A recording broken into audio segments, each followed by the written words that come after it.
হচ্ছে দুজন দুজনকে কত যুগ পরে দেখেছে। আরিফ গিয়ে একে একে সকলের বয়োজ্যেষ্ঠদের সাথে কুশল বিনিময় করলো। উষা তো এসে আহিয়ার কোলে চড়ে বসে আছে। সেটা দেখে আদিবার কি যে কান্না! রায় কিছুতেই তাকে সামলাতে পারছে না। অবশেষে আহিয়া একসাথে দুজনকে কোলে নিয়ে সোফায় বসে আছে। মিম মেয়েকে আহিয়ার কাছে রেখে আরিফকে নিয়ে দ্বিতীয় তলায় নিজের রুমে গেল। আকলিমা খাল এখনও মেয়ের রুমটাকে আগের মতোই গুছিয়ে রেখেছে। এই রুমটাতে মিমে থাকা হয় না বহু বছর। আরিফ তাকে কখনো খান বাড়িতে এসে 2-3 দিন বেড়াতে দেয় না। বিশেষ প্রয়োজন পড়লে সকালে দিয়ে যায় এবং যতই রাত হোক অফিস ছুটির পর আবার নিয়ে যায়।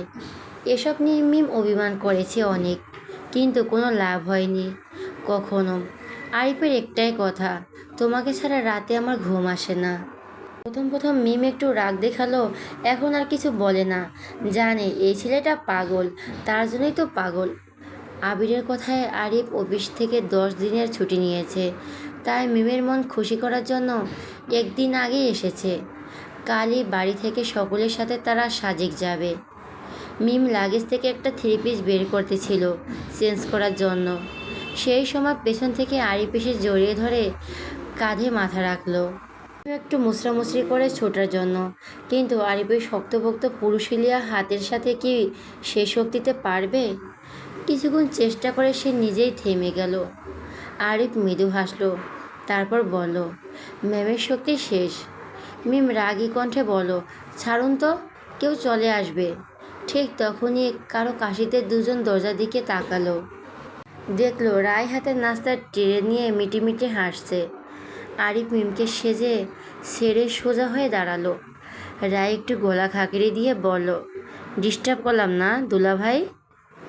এই কথা শুনে মিম ড্রেসগুলো নিয়ে ওয়াশরুমে চলে গেল চেঞ্জ করতে। আরিফ এক আঙ্গুল দিয়ে মাথা চুলকাতে চুলকাতে বলল। একটু একটু রায় হাসলো, হাসি মুখে ভেতরে প্রবেশ করে নাস্তা দিয়ে গেল। বেলা প্রায় 2টা। বাইরে প্রচুর রোদ উঠেছে আজ। সূর্যের কড়া তাপে মানুষের জীবনযাপন দুর্বিষহ হয়ে উঠেছে। সকাল থেকে রাকিবের ছেলে রিহান, মাইশার ছেলে মৃদুল, আহিয়ান এবং এলাকার 2 ছোটোবেলার বন্ধু নির্জন ও অলোক একসাথে বসে একটা চায়ের দোকানে আড্ডা দিচ্ছে।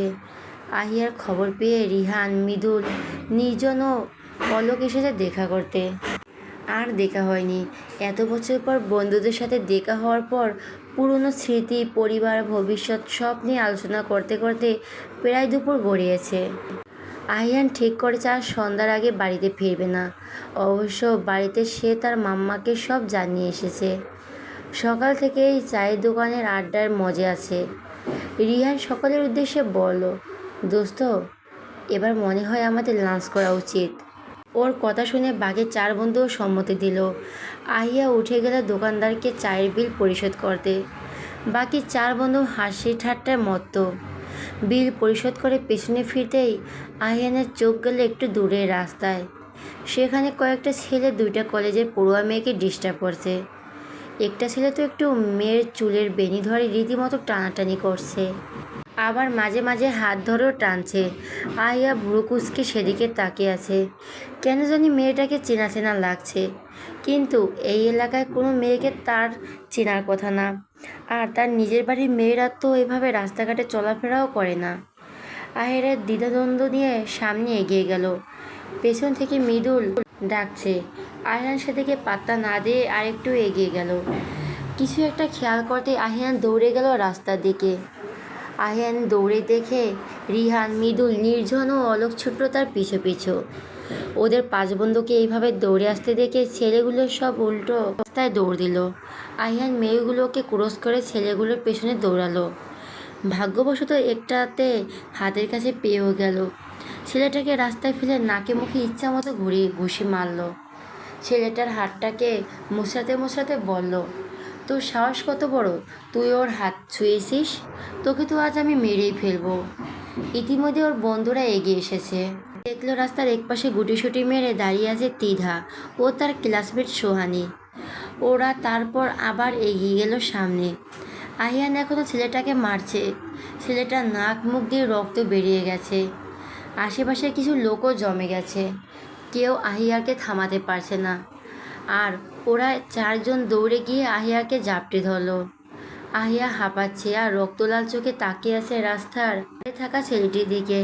আশেপাশের লোকের মাঝে জেনে গেছে এই ছেলেটার অপরাধ, তবুও মানবতার খাতিরে হসপিটালে নিয়ে যেতে চাইলে রিহান তাদের হাতে কিছু টাকা ধরিয়ে দিয়ে বলো ওই ছেলেটার ট্রিটমেন্ট করাতে। আহিয়ান কিছু একটা মনে পড়তেই ছুটে গেল পিছনে, দেখলো তিধা মাথা নিচু করে দাঁড়িয়ে আছে। আহিয়ান ধমক দিয়ে বলল, তোর এখানে কি? রাস্তায় কী করছিস তুই? কলেজ ছুটির পর বাড়িতে না গিয়ে এখানে কি করছিস? তিধা কোনো উত্তর না দিয়ে চুপচাপ নিচের দিকে তাকিয়ে দাঁড়িয়ে আছে। আহিয়ান নিজেরা কন্ট্রোল করতে না পেরে চিৎকার করে বলে উঠল, অ্যান্সার দে ড্যামেট। কিন্তু তিধা এতক্ষণে ভয় ও অস্থিরতার নিজেকে সামলাতে না পেরে ছুটে গিয়ে আহিয়াকে জাপটে ধরে হাউমাউ করে কেঁদে দিল। ভাঙা ভাঙা কণ্ঠে কাঁদতে কাঁদতে বলো, আহিয়ান ভাই, ওই ছেলেগুলো আমার বেনি ধরে টেনেছে, আমার হাত ধরেছে, আপনি আমায় বাড়ি নিয়ে চলুন প্লিজ। আহিয়ান চুপচাপ চোখ বন্ধ করে একটা দীর্ঘ নিঃশ্বাস নিল। সে জানে এখন তিদাকে যত কিছু জিজ্ঞাসা করুক তিদার থেকে আসানোরও কোনো উত্তরই পাওয়া যাবে না। আহিয়ান তিদাকে নিজের বুক থেকে সোজা করে দাঁড় করিয়ে চোখের পানি মুছে চুলগুলো হাত দিয়ে ঠিক করে দিল। এদিকে রিহান, মৃদুল, অলোক, নির্জন ও সোহানী নীরব দর্শক হয়ে তাকিয়ে আছে। অলোক মৃদুলকে খোঁচা মেরে বলল, এই দুটার ঘটনা কী রে? মৃদুল আউশ শব্দ করে বলল, আমি কি জানি। নির্জন মিটিমিটি হেসে বলল, ডাল মে জুল কালা হে। রিহান নির্জনের উদ্দেশ্যে গালি দিয়ে বলল, শালা তুই দেখতেও কালা, তোর চিন্তা ভাবনাও কালা, তাই সব কিছুতে কালা খুশিস। নির্জন রিহানের উদ্দেশ্যে রাগী কণ্ঠে বলল, আই আই অ্যাম নট কালা, আই অ্যাম ড্যান্ডারেস শ্যামলা, যেটা দেখে তোর মতো কতগুলো মাঙ্গের নাতের বইনেরা ক্রাশ খায়। এবার মৃদুল নির্জনের কাঁধে চাপড় দিয়ে বলল, কিরে মামা, ভুলে গেছোস আমাদের আশেপাশে দুইটা মেয়ে আছে? মুখের জবান সামলা। আহিয়ান বন্ধুদের দিকে এক নজর তাকিয়ে রিহানকে বলল, দোস্ত, তিদার বান্ধবীকে বাড়ি পৌঁছে দেওয়ার ব্যবস্থা কর, আমি তিদাকে নিয়ে চলে যাচ্ছি। আজ আর একসাথে লাঞ্চ করা হবে না, আগামীকাল তো ট্যুরে দেখা হচ্ছেই। তারপর অলোক ও নির্জনকে উদ্দেশ্য করে বলো, তোরা গেলে অনেক ভালো লাগতো, পারলে চেষ্টা করিস। নির্জন বলল, সরি দোস্ত, সামনে পরীক্ষা, বাড়ি থেকে এলাও করবে না। তারপর রিহান সোহানীকে পৌঁছে দিতে গেল আর বাকি তিনজন যার যার মতো চলে গেল। তিদা এখনো মাথা নিচু করে দাঁড়িয়ে আছে। আহিয়ান চুপচাপ তিদার হাত ধরে হাঁটল। রাস্তার ওই পাড়ে রাখা তার বাইকের দিকে তিধাও বাদ্যমের মতো আহিয়ানের সাথে গেল। আজ আর বেশি কোনো কথা বলে আহিয়ানকে রাগালো না। তিদাকে দাঁড় করিয়ে রেখে আহিয়ান বাইক ঘুরিয়ে নিয়ে আসলো সামনে। তারপর তিদার সামনে একটা হেলমেট ধরে বলো, এটা পরে উঠে বস। কিন্তু এখনও তিদা নিচের দিকে তাকিয়ে চুপচাপ দাঁড়িয়ে আছে। মেয়েটা আজ বড্ড বেশি ভয় পেয়েছে, ওকে দেখলেই বোঝা যায়। এবার আহিয়ান আর কথা বাড়ালো না। তিদার মুখটা একটু উপরে তুলে হেলমেটটা যত্ন সহকারে পরিয়ে দিল। তারপর বলল, সাবধানে উঠে বস। তিদা চুপচাপ বাইকে উঠে বসলো। আহিয়ান বাইকের মেয়রের দিকে তাকিয়ে গম্ভীর কণ্ঠে বলল, কাঁপাকাঁপি বন্ধ করে ধরে বস। তিদা এবার আলতো করে আহিয়ানের কাঁধে হাত রাখলো। বাইক চলল অজানা গন্তব্যে। এই পথ, এই রাস্তা তিদা কিছুই চেনে না, এমনকি এটা বাড়ি রাস্তাও না। তবুও আজ কিছু বলল না। ছোটবেলা আহিনার রাগী চেহারা অনেক দেখলেও আজকে আহিনানকে যেন সে নতুন দেখছে। হঠাৎ বাইক ব্রেক কষায় তিদা আহিনার কাঁধে শক্ত করে চেপে ধরল। মিররের এক নজর দেখেও কিছু বলল না, চুপচাপ পকেট থেকে ফোনটা বের করে কানে দিল। আহিয়ান, আসসালামু আলাইকুম মাম্মা। মেঘ, ওয়ালাইকুম আসসালাম। তুই কোথায়? দুপুরে কিছু না খেয়ে এই রোদের মধ্যে কোথায় ঘুরেছিস? আহিনের গলার স্বর একটু নিচু করে বলো, আমি খেয়ে নিব মাম্মা, আর তোমাকে তো গতকালই বলেছি আজ ফিরতে আমার লেট হবে। হ্যাঁ বলেছিস, খেয়েছিস কি না জানতেই কল দিয়েছি। আহিয়ান, আমি খেয়ে নিব। আর শোনো মাম্মা। মেঘ, হ্যাঁ বল, কিছু বলবি? আহিয়ান, জি, ড্রাইভার আঙ্কেলকে বলো তিদাকে আজ কলেজ থেকে নিয়ে যেতে হবে না, আমি ওর কলেজের দিকে গিয়েছিলাম, তাই ওকে নিয়ে আমি নিয়ে এসেছি। একটু পর লাঞ্চ করে একসাথে বাড়ি ফিরবো। মেঘ একটু আশ্চর্য হয়ে বলল, তিদা তোর সাথে? আহিয়ান একটু ইতস্ত করে বলল, জি। হঠাৎ দেখা হয়ে গেল, তাই ভাবলাম নিয়ে আসি। মেঘ হাসি হাসি মুখ নিয়ে বলল, ভালো করেছিস, ওকে নিয়ে সাবধানে বাড়ি ফিরিস। আহিয়ান, জি আম্মা। তারপর ফোনটা কেটে দিয়ে পকেটে রাখলো। এতক্ষণে পুরো কথা শুনে তিদা আহিয়ানকে কিছু বলতে চেয়েছিল, কিন্তু আহিয়ান সেটা সুযোগ না দিয়ে আবারও বাইক স্টার্ট দিল। বাইকটি গিয়ে থামলো একটি বিশাল বহুল রেস্টুরেন্টে। তিধা নেমে দাঁড়াতেই আহিয়ান আবারও এক কাপ হাত চেপে ধরে হাঁটা শুরু করলো ভেতরে। আহিয়ান ফিমেল ওয়াশরুমের দিকে ইশারা দিয়ে বলল, যা, চোখে মুখে পানি দিয়ে ফ্রেশ হয়ে আয়। তিধা মাথা তুলে একবার তাকিয়ে চলে গেল সেদিকেই। আহিয়ান লক্ষ্য করল প্রচণ্ড কান্না ও রোদের কারণে মেয়েটার ফর্সা মুখটা রক্তিম বর্ণ ধারণ করেছে। তারপর সেও চলে গেল ফ্রেশ হতে। তিধা বের হয়ে দেখল একটু দূরে একটা টেবিলে আহিয়ান বসে আছে। সে আস্তে আস্তে এগিয়ে গিয়ে সামনে বসলো। আহিয়ান একটা টিস্যু এগিয়ে দিয়ে বলল, কি খাবি? তিধা মৃদু কণ্ঠে মিনমিনিয়ে বলল, আমার খিদে নেই, আপনি খান। আহিয়ান আর কিছু না বলে নিজের পছন্দ মতো কয়েক রকমের খাবার 2 প্লেট করে অর্ডার দিল। এটা দেখে তিধা মনে মনে বলল, বললাম তো আমি খাবো না, তারপরও এত খাবার কেন অর্ডার দিচ্ছে? এগুলো কি সব ডুনি একা খাবে? এ মা, এত পুরো রাক্ষস দেখছি। ইতিমধ্যে খাবার চলে এসেছে। আহিয়ান সব খাবার একটু একটু করে একটা প্লেটে তুলে তিদার সামনে দিল। তিদার চোখ বড় বড় করে আহিয়ানের দিকে তাকালো, কিছু বলবে এমন সময় আহিয়ান গম্ভীর কণ্ঠে বলল, আমার দিক থেকে চোখটা নামে চুপচাপ খা। কিন্তু তিরেক কি কথা শোনার পাত্রে? সে আবারও বলেই ফেলল, আমি খাবো না, খিদে নেই।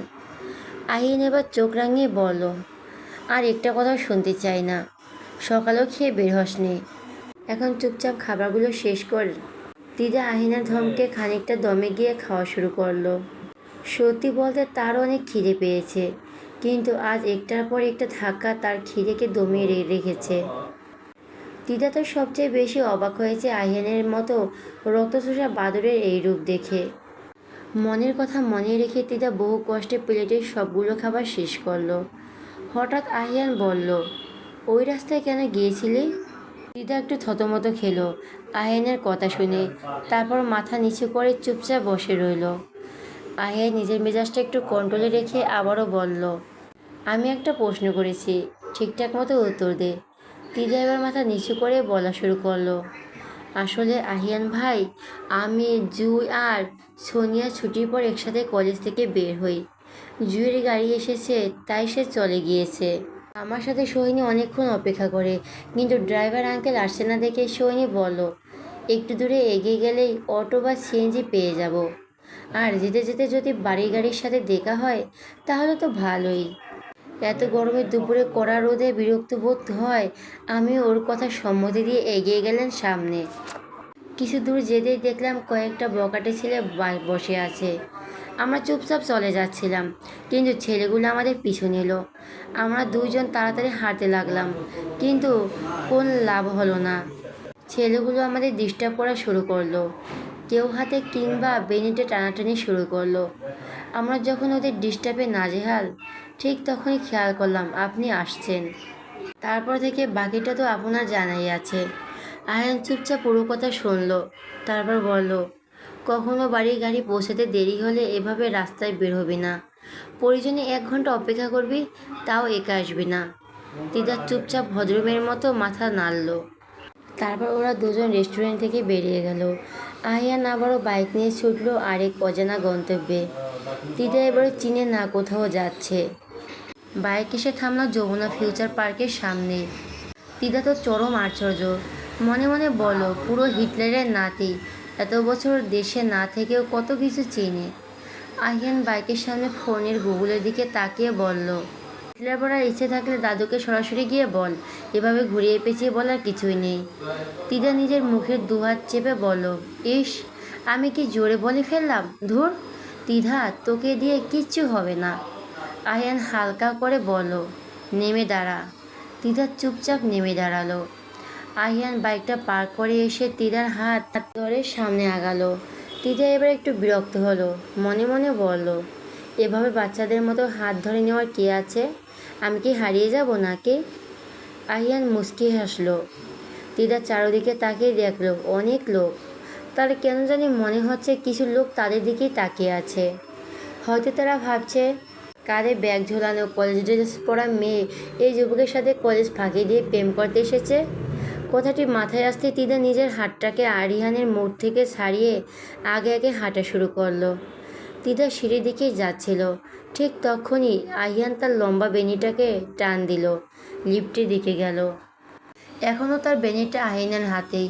তিদা বিরক্ত হয়ে বলল, ছাড়ুন তো, চুলে ব্যথা লাগছে। আহিয়ান ভদ্রশৈলীর মতো ছেড়ে দিল। ইতিমধ্যে তারা দ্বিতীয় তলায় একটা দোকানে ঢুকেছে। তিদা চারপাশে একবার চোখ বুলিয়ে দেখল, বোকরা আর বোকরা। আহিয়ান স্পষ্ট ভাষায় বলল, পছন্দ কর। তিদা একটু চাপা সুরে বলল, কেন? না মানে আমি তো বোকরা পরি না। আহিয়ানের এবার চোখ রাঙিয়ে তাকিয়ে বলল, এখন থেকে রোজ পরবি। তিদার চোখ দুটো গোল গোল করে বলল, আমি বোকরা পরবো প্রতিদিন? কিন্তু কলেজে তো কলেজ ড্রেস ছাড়া ঢুকতে দেয় না। আহিয়ান সামনে ঝুলিয়ে রাখা একটা বোকরা দেখতে দেখতে বলল, আমাকে কলেজে শেখাস না। আমি জানি কোন শিক্ষার্থী যদি বোকরা পরে কলেজে যেতে চায় তাহলে কলেজের ড্রেসের রঙের বোকরা পরে যেতে পারবে, এবং সে বোকরা কলেজের ব্যাজও থাকতে হবে। ঠিক বললাম তো তিধা রানী? তিধা মনে মনে বিরক্ত হলো। তারপর আহিয়ানের দিকে তাকিয়ে মাথা ঝাঁকিয়ে বলল, হ্যাঁ। আহিয়ান আবারও দোকানের চারপাশে তাকাতে তাকাতে বলল, এবার বোকরা চয়েস কর।